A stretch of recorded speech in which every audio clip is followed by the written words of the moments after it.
to what used to be Soccer Talk is now Red Devil Gunners. Actually, we kind of changed it right at the end last year. It's been a year, so you 5 or 6 faithful people that have been watching us, hopefully you didn't unsubscribe to us so that we can keep it going. We're sorry we've been gone for so long. We're back now, and we've got new blood, okay? How's it going?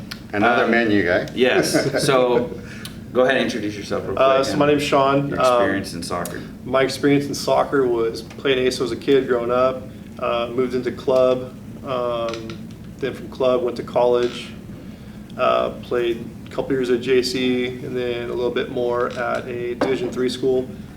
Went from there to coaching, coached ASO, coached club, coached at the high school here for a few years. I was actually Kame's boss for a short time, and I guess co-worker. Yep. Yeah, with When Dave. I was running the girls He was running the program. girls program. Yeah. So that's my experience. Watching as a fan since I was a kid.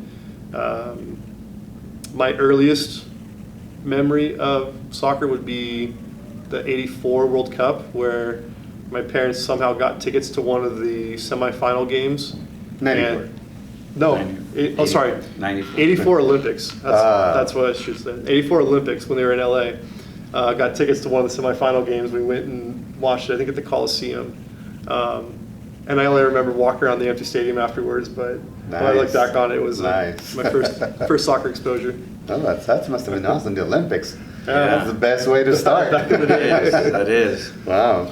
Okay, so that's our new guy. I just want to point out, if you can't see these, we got little gigs over here. Skulls, because he is smaller, okay? So we got him there. We got Rooney over there, okay? Adding those to our Man U table. He's a Man U fan too, so now we got 2 against 1. Sorry, coach. But that's okay. the way it We're goes. still ahead of you guys on the table, so that's okay. Hey, it's early, all right? For the weekend. I know, it's only been 4 games. So, Yeah. Okay, so first off, we have to put a shout out to our U.S. women's soccer team. Okay, won the World Cup again. That's 4. All right. I mean, to me, and you guys tell me what you think. This was the toughest World Cup for women since '91 when it opened up. What do you think? I think so too, but here's my thing. I was not happy with everybody criticizing our team. Yeah, I was not. There was either. too much negativity against it, just because they celebrated that win. When they scored 13 When they scored 13 goals. I mean, That's lame. the girls worked so hard. I was so upset at the fact they're getting criticized, but everybody in the media who doesn't even watch soccer, but oh yeah, let's criticize them because they're enjoying the scores, that they're doing against that team. I'm like, please, those girls worked so hard to get there, and then now they're able to score against a team that maybe it's not the toughest team in the World Cup, but they're out the World Cup, so they qualify. Yeah, Yeah. and So, I think that's the thing is it's the World Cup, it's that big moment, Yeah. and some of them may not be on the team again. So that Exactly. might just be their moment. So Exactly. let them have their moment. Exactly. And So- so I was a little bit upset about the fact Yeah. that they're being criticized. by Society's kind of gotten this weakness in them. everybody. And this is professional sports. There's no way. How do you tell somebody when they get into that box to not shoot? Yeah. Right. Exactly. And she can only make 3 subs. That's not her fault. Yeah. And she didn't schedule. The Right. the Talk about team Jill didn't Ellis, right? schedule. Yeah. Yeah, Jill Ellis. Yeah. She can only make 3 subs. She didn't schedule them against Thailand. You got to play who you play, and you womp on them. But here's the thing, and I don't know if you guys remember in the previous World Cup in Canada, Germany beat somebody 11-0. Yeah. And nobody said anything about it. Exactly. Yeah. So That's what I mean. why is the U.S. getting beat up on? Exactly. You know? And that's the thing too, is the fact that there's some players who this could be their only World Cup. Exactly. And then your dream is to get to the World Cup, and then you're scoring goals in the finals. Yeah. How big is that? Yeah. You got to celebrate. You can't tell them, oh, you can't celebrate. Exactly. Exactly. So I was upset about that. Yeah. Anyway. Okay, we're gonna move on. Okay, we're gonna talk about our Man United review of Southampton. I know, it's really sad. And my biggest thing is the defensive shape. And this is we started off with Chelsea, we did great, right? Yeah. But we still had that defensive shape that I think comes from Mourinho. And I think for some reason Ole has some kind of fear. And so he's kind of adopted, we need to protect our center defenders. And so he has Pogba playing deep, he has McTominay playing deep. And what's the point of that?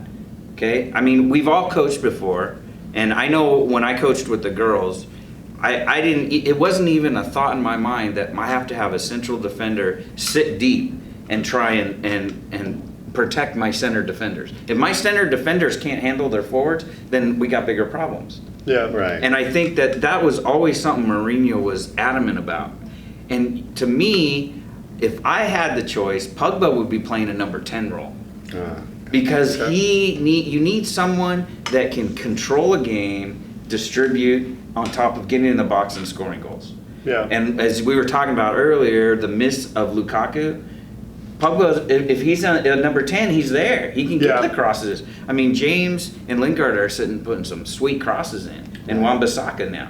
So to me, I think that's our biggest problem with Southampton. And with the games before that. I mean, losing to Crystal Palace, come on. Who's in 4th place, by the way. Okay. Is that the one where De Gea just fell Yeah, asleep at the end? it just went right under it. Oh, jeez. What was your thoughts on that defensive shape? I didn't get a chance to watch the whole game, but just in general, like the beginning of the season, it seems like they're not as serious. I think it's just they're very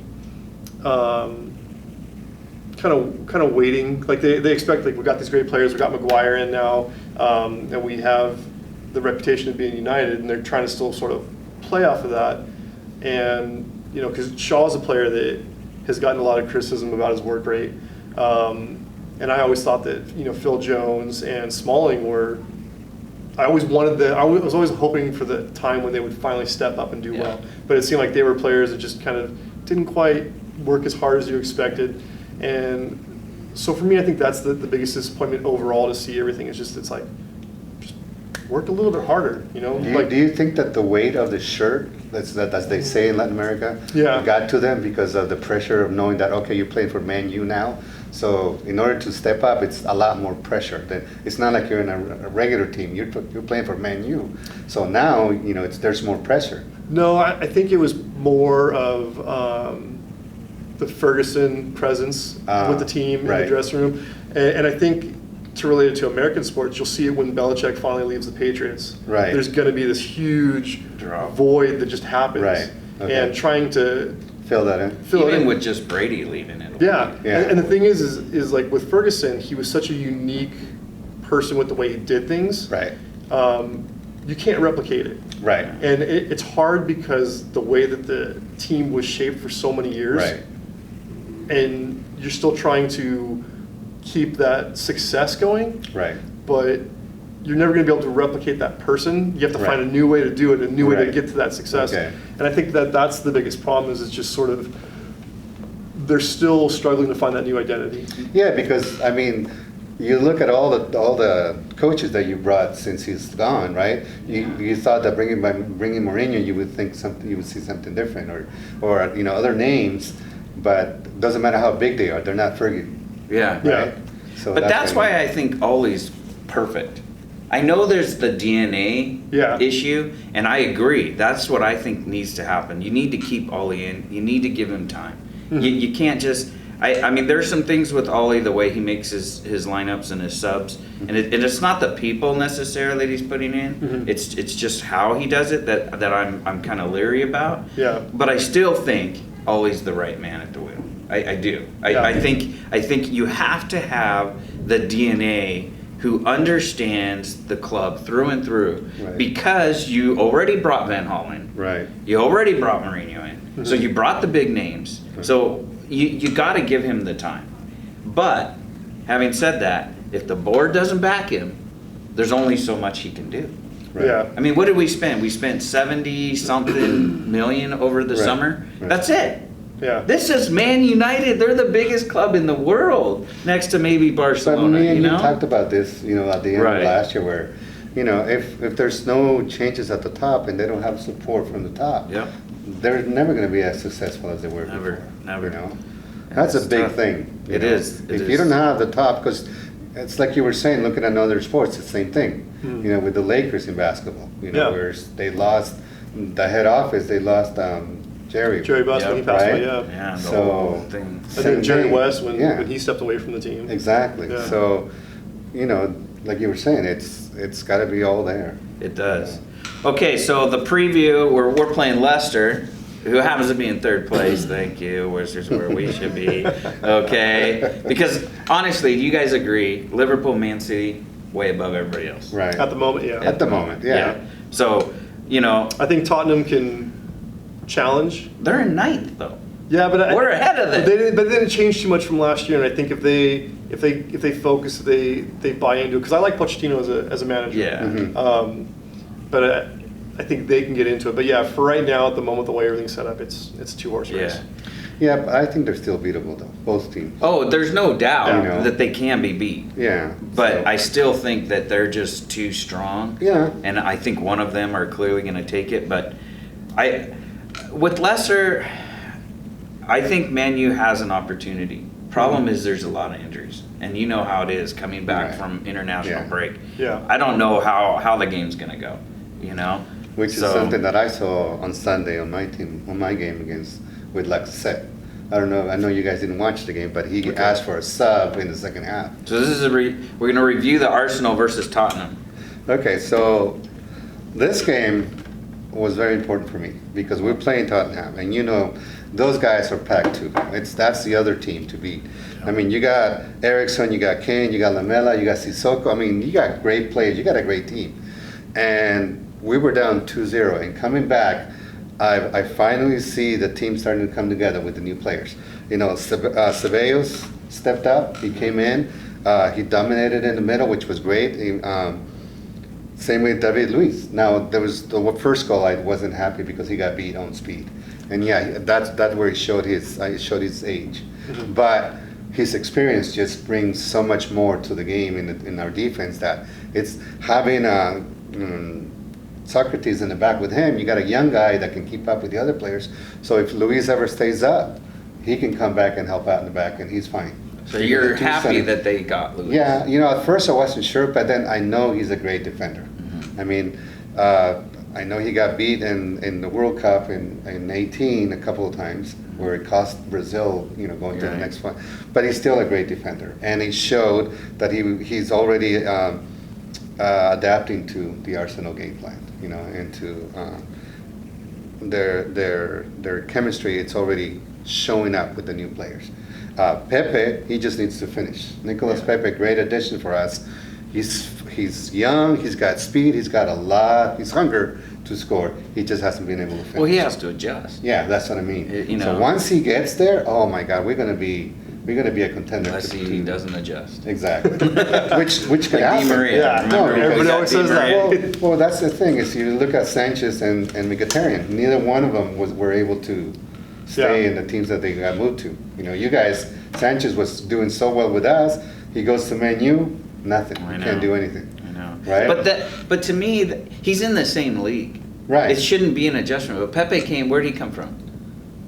He came from is it PSG? Yeah, No. he came from a different league. Yeah. So to come to the EPL, that's a huge Yeah, difference yeah, because yeah. one, and I've talked to, you know, he coached the boys here, we Right. coached the boys here, and I used to talk to them all the time because they're all Barcelona, Real Madrid. That's Right. like Right, it. yeah. And I'm like, you guys don't understand how difficult the EPL is. Right. Because you have if you're in that top six, you got 4 tournaments you're Right. playing in.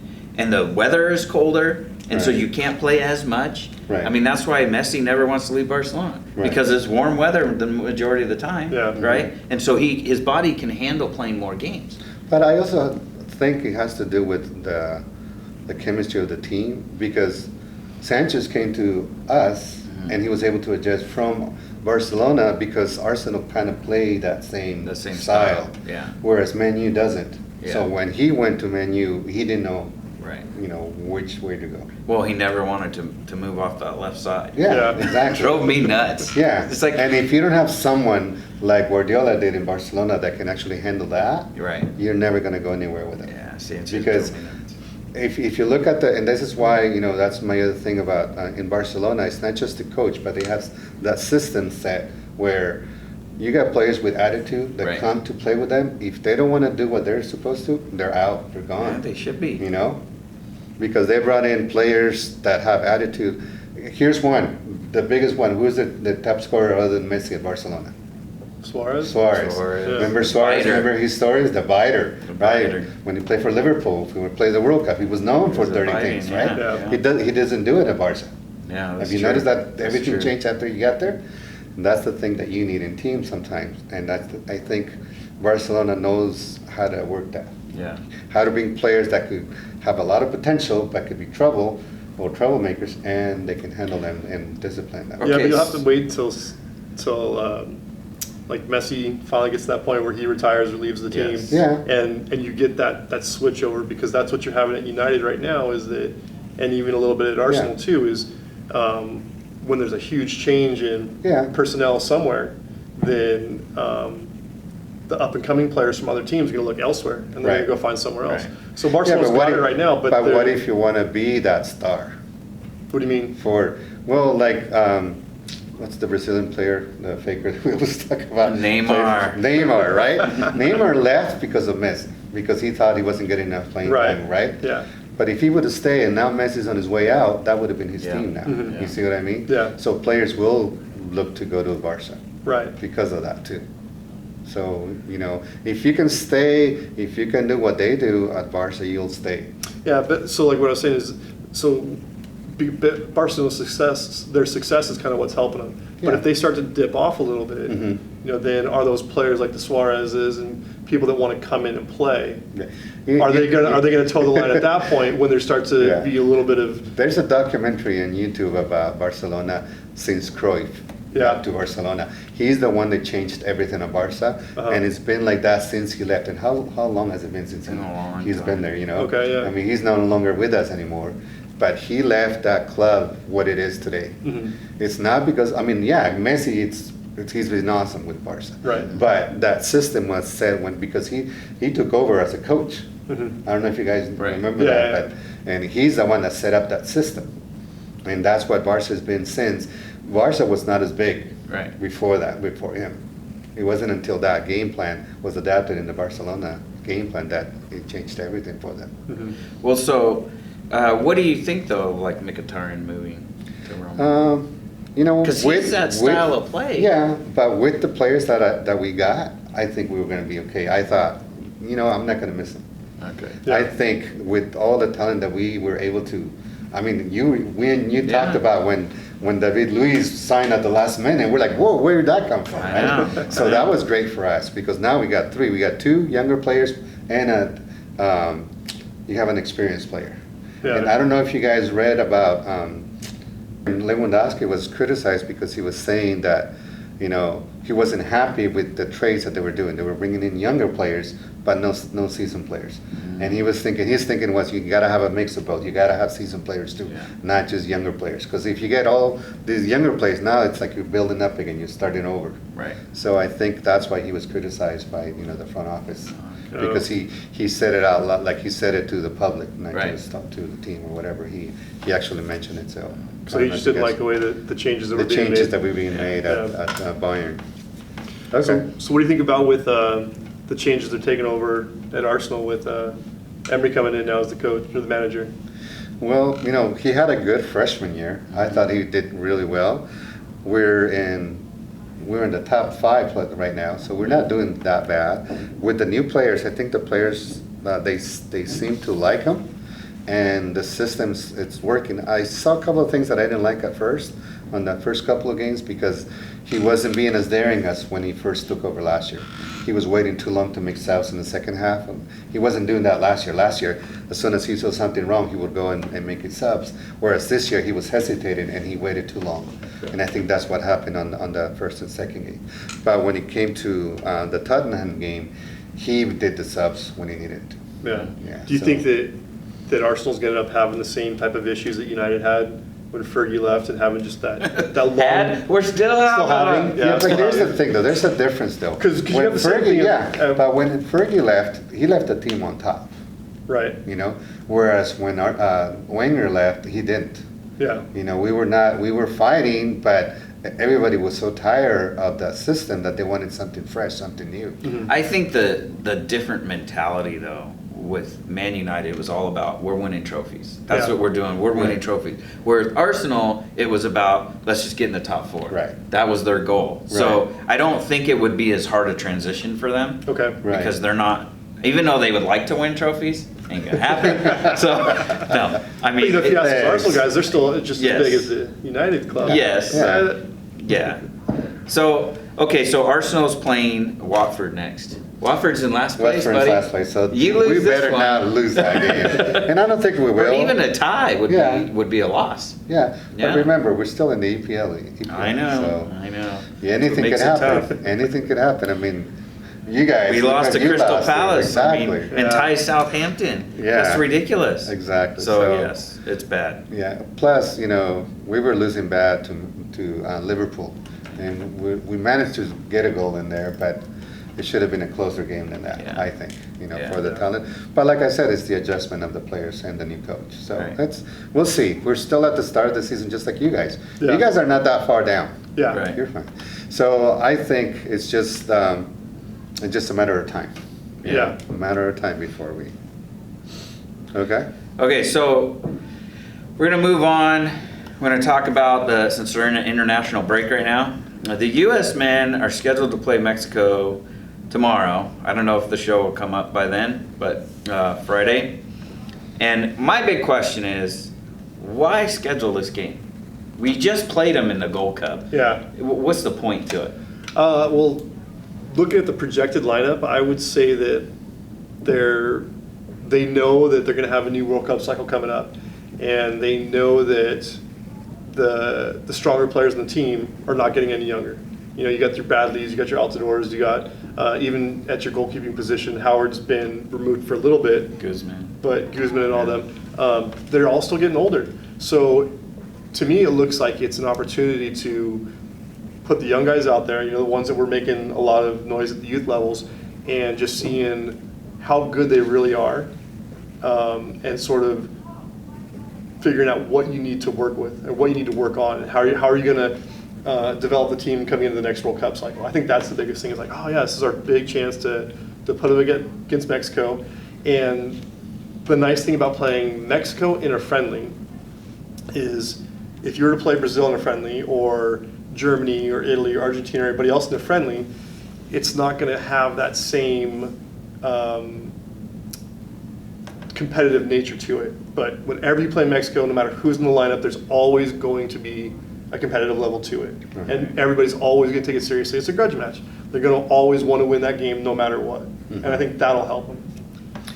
On the other hand, for me, I think when you play teams like Argentina, Germany, something like that, you want to step up. Players know that the level is higher than the MLS, so it's a bigger test for them. So they know what they're going to be expecting to. If we qualify for the World Cup, this is what they're going to go through. So they have to have some experience at the higher level. Because if we don't, then you know we're only going to be as good as the CONCACAF and nothing else. Yeah. And we know that the CONCACAF is not as difficult compared to the other, you know, regions. So I guess, you know, what they're thinking is, like he was saying, you know, the competitiveness against Mexico. But the problem that I have with this is a lot of the times when they just do it to sell tickets. Yeah. You know, because no, because We'll it's, do that, yes. you know, we'll Yes, do that yes. sometimes, you know, and then is it benefiting our team? Right. You know, I want something that's going to help our team Right. get better. You know, Yeah. our players, like you were saying, they need to get better. And if we're just going to do games where they're not going to do anything for our team, then don't do it. You know, agree. look for teams that want to play us. Yeah. Because you know, Mexico is also going through that transition with a new coach and new players, so they may not be bringing all their stars to play, or they'll be on the bench and they'll get 5 minutes, and then because they're going to be testing players too all the time, so they're going to be doing a lot of subs too. So is it that competitiveness? Is it going to be there for them? Yeah.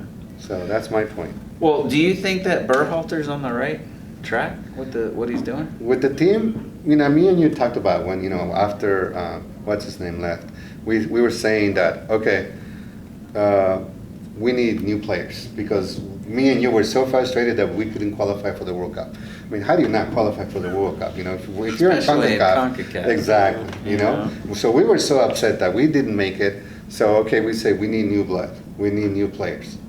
And I think he's on the right track by bringing all these younger players, you know. And, you know, Pulisic is now with Chelsea, you know. Right. He's going to be there. I mean, we already know the talented player he is. And now he's just going to get better. Yeah. And I think that's what we need in the team. And I think letting players like that go out there and you know, do what they have to do. And then when they come back to the Nationals, just be ready to play. Yeah, That's what I we want. agree with that. You know? I think that the top players for the United States need to go and play elsewhere. And even if they do come back and play in the MLS, like let's say they do what a lot of the Europeans are doing now, where they start off there, and then when they develop and become better, they move over to other leagues and play against a better competition, and then they come back later on in their careers and return to the MLS. What that's going to end up doing is it's going to let them develop, go and learn a lot more in other leagues that they're not going to learn just in Right. the United States. And then when they come back, They bring all that they can experience share to the that knowledge MLS. with the younger players that Yes. are coming through. And so, like, I think that that's going to be a good way to sort of like baby steps, get Right. the national team up Right. to a more competitive level, Right. to where they could actually maybe be a dark horse in Right. the World Cup. Right. Not necessarily a favorite, but you know, Right. be an outsider that has a chance to Right. win it. And the MLS has been doing a great job over the years of kind of Right. getting those players ready. But you know, at some point, like there's got to be you got to get your best national team players against the other best national team players, Right. at whatever that needs to be. I And think that's why, if you look at the South American teams, that's the reason why they compete so well in the World Cup, because most of their players in the national team play in Europe. Yeah. They play somewhere else. I think for when it comes to the U.S. and the MLS, if they don't start having a relegation promotion type thing, Mhm. like they do Right. everywhere else, Right. we're still going to be way behind. Yeah. Yeah. And we're never going to catch up, because if they keep adding all these teams, then it gets too saturated. Right. And Yeah. there's not the talent there. And okay, so you want to get into the championship type tournament type of thing, but there's no real threat if you finish last. You're still in the MLS Yeah. the next year. Yeah. And so I think that relegation promotion thing is essential. Well, Well, once that they get- takes us back though to what I don't like about the league is that the fact that we do the MLS like every sport in America, Yeah, where right. you have playoffs. Right. You Yeah. know? Playoffs is great, but what if you finish 8th in your region and now you actually make it to the final? So that means all you have to do is finish 8th, Yeah, you know, and then yeah. you don't have to work as hard until you get to the finals. Whereas if you're in Europe, wherever you finish, that's where you are, and that's it. There's nothing Yeah. else. You qualify for the Champions maybe, or FA Cup or something. Yeah. But if you're at the bottom 3, and if you're not going to make it, you're gonna go down. Exactly. You know, you're not going to stay at the league. And you lose money, you lose Exactly, players, you and lose- it's kind of starting Yeah, well, over. you lose so- your best players because Yeah. they're not going to stay Right, if you right. go down. Right. Yeah. You know, so that gives the teams something to fight for more. Yeah. Yeah. I do like. That's what we're missing at the MLS. I do like that Berhalter's attacking style and his Mhm. speed. Yeah. They're way quicker than they were Right. before, and I know that's partly with the young guys. And I think if he can keep that up, then Mhm. eventually, if they can buy into that system, something good will happen about it. Yeah. Right. You know? I think. So, no. go ahead. I was gonna say, you know, building off of that, I kind of like the. It's Ernie Stewart, right? Is the one that's Right. the Yes, the GM. The The GM, GM, right. I like that newer approach. Right. Because the other thing about U.S. soccer is, in order to be successful on the world stage, I think they're going to need to have an American identity. Right. I kind of like building off of what other nations have done, Mhm. like Brazil's attacking style. Right. Amazing. Germany's traditional organization as far as defense and how to play together as a team. You know, finding a way to sort of like combine those things and blend them Mhm. together, I think would be a great way to play. Right. But you know, with American soccer, they're going to need to find something that's, you know, uniquely Unique. American. Your identity as an American Yeah, player. your identity is an American team, and I think that getting the GM in there and then having Berhalter, who was a player that came up through the ranks, because Right. he's probably one of the first ones now who, as the manager for the men's national team, Actually play. actually, well, but he's played through that evolution of American soccer Right, that's right. brought us to where we're at now. Exactly. And so did Ernie Stewart. Yeah. And that's Same why thing. I was happy that those Right. two are in charge. Yeah. Because Yeah. I think that back when they played, the U.S. had an identity. Right. You know, and I think, like you're saying, the U.S. blends a lot of stuff. Mhm. That's what the culture is. We Right. blend different cultures. But the U.S. had such an identity back in the day that it was almost like the women. It was Right. like never give up. Mhm. We're gonna keep fighting. We're gonna keep fighting. That kind of Right. thing. And it went away. Yeah. With the new coaching. So. Right. So the projected lineup is, you got the Projected lineup, yeah, so they got Stefan in goal, and their back line, they've got Dest on the right side, Long and Brooks in the middle, and then Lima on the left. They're gonna go with a 4-2-3-1, so their defensive mids are gonna be McKinney and Morales. And then in front of them, they're gonna have Boyd out on the right, Pomkol, is that what? Yeah, Pomkol. Pomkol in the middle, and then Pulisic out on the left side, and you have Zardes up top as the 1-point man. And what do you got on Des? You guys These are on new Des, players. new player that I guess he's really not American. He's from the Netherlands, huh? Yeah. From Almerstad. Plays in Ajax. He's only 5'8", but we don't know much about him. No.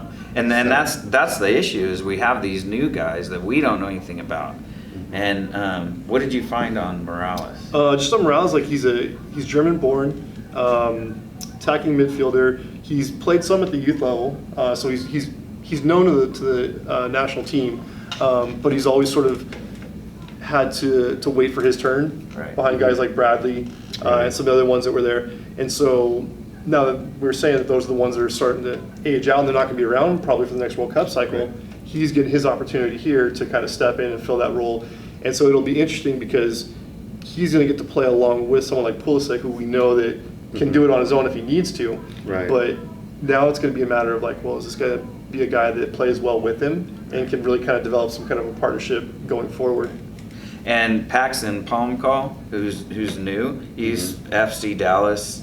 He hasn't played for the senior team either. He's only 5'7", but these guys need the opportunity. Right. And obviously, I mean, if I was picked to play for the U.S. team when I was young, and the first game I had to play against Mexico, I'd be up for it. Yeah. I mean, you can't get any better than that. You get the nerves Right. going, but you get excited about it too. Yeah. It's like, Right. oh, yeah. I mean, and you don't want to mess up, but if you're a true professional, you just go out and you do your job and you do the best you can, and Right. that's all that anybody can ask. Right. Okay. So, yeah. All right. Have to see what happens. Got a game coming up. Exactly. I mean, let's. It's a good weekend. We don't have any EPL, don't have but we any got all the EPL. friendly national. Got all the friends. I'm predicting the U.S. men. I think it's going to be a tie. That's Gonna be my a tie? prediction. I'm saying 2-2, no. I'm saying 3-3, 1. I'm saying 1-1. Okay. And what do you think? I'm gonna. Where's the game being played again? Is it a U.S. game or is it in Mexico? It's in the U.S. in the US? I didn't look up. Yeah, the but city. even if it's the U.S., you know it's going to be. Yeah. Yeah, We're still away. It's still away. We're always away. I think it'll be a close game. I'm gonna give it to Mexico. I'm gonna say. I think they'll open it up. I'm gonna go 3-2. Oh. I think Mexico. You think we're going to score? We'll get a good win, but I That'd think be you're going to good. see a lot of creativity and a lot of chances that we haven't seen before because, it's a friendly, Right. so you can try things, and I think Right. they're going to try some stuff and just kind of throw it out there and see what happens. But I think that Mexico will be good enough in the end to kind of close it out. Yeah. And you know what? I was thinking the exact same score, actually. Yeah. 3-2 Mexico, only because there's a pride thing too with Right. Mexico. Mhm. You know how many games they've lost to us in the years. So they hate losing to us. They hate Yeah. losing to us. And so because of the team that they're going to be facing, I think they're going to go with everything they can. I could totally agree with you guys on that. I think it would be nice if we could score 2 goals. Right. I mean, let's face it. In the Gold Yeah. Cup final, we should have won that game. Yeah. 4-1, easy. Yeah. Because out the door. Out the door. That's my wife always says. He's out. He should be out the door. All right. Well, thanks for joining us, and we will see you hopefully in 2 weeks. Yeah. Yeah. All right. Good. Go US. Right. Okay.